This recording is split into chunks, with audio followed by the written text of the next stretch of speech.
husband was an air traffic controller. In our past lives, my daughter had a heart attack when the flight we were in faced a thunderstorm. I contacted my husband at the control tower to arrange for priority landing. At the same time, the other flight that my husband's soulmate was in crashed after being struck by lightning. My husband acted normal after that incident. However, later on my daughter's birthday, he locked my daughter and I in the house and we were burned to death. If you hadn't asked for priority landing, Kelly's flight would not have crashed. I don't think there is anything wrong with your daughter. You only did that out of your jealousy for Kelly. You caused the death of a few hundred innocent lives. My daughter and I did not manage to escape. We died horribly. The next time I opened my eyes, I returned to the day when my daughter was having a heart attack again. This time, my husband disconnected my call to the control tower completely. However, when he learned that our daughter had died from a heart attack, he went crazy. Chapter E. My daughter held her chest in pain as she collapsed to the ground. Her face was pale. Everyone on the flight was shocked. Passengers soon surrounded my daughter. My voice was trembling. Then I heard a wicked sneer from the control tower. Stop overreacting. She's only having a mild heart attack. You're only trying to use that as an excuse to land first. You're ignoring the safety of the lives of a few hundred people for your own sake. How disgusting is that?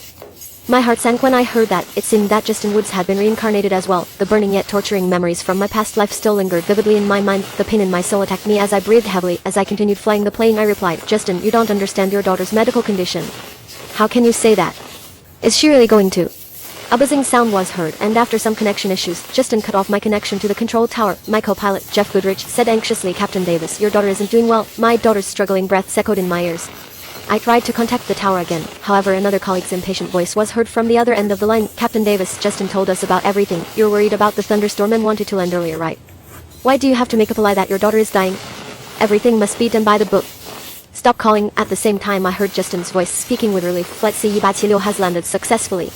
There's no problem at all. Flight C-176 was the flight that Justin's soulmate Kelly Freeman was on. The colleague asked, shall we now arrange for Captain Davis' flight to land? It's her turn now. However, Justin snorted coldly and spoke indifferently. Let her wait. Didn't she like to jump the queue? Well, let her feel what it's like to be cut in a queue. The colleague then cut off the connection. At the same time, he cut off the only hope for my daughter's survival. The co-pilot told me that my daughter was calling for me. She was in pain. He took over the flying to give me some time. I ran to my daughter without hesitation. Mom, I'm sorry. My daughter's lips had turned blue. She smiled bitterly. This is where I leave you. She shut her eyes slowly. Her arms dropped. I let out a deep low cry. My body could not stop trembling out of anger. At that moment, Jeff exclaimed, Captain Davis, there's a thunderstorm ahead. I had no time to feel sad. I knew I was facing the same challenges as the flight in my past life. My top priority was not to feel sad. I had to land the flight carrying some bad people safely. Chapter R. I contacted the control tower again. Justin said impatiently, Flight CR-222E is experiencing a special situation and has to land first. Circle around and wait, I replied sternly. There's an incoming thunderstorm at our location. Justin sneered, cut the crap, Julia. Did you make up a lie to land first?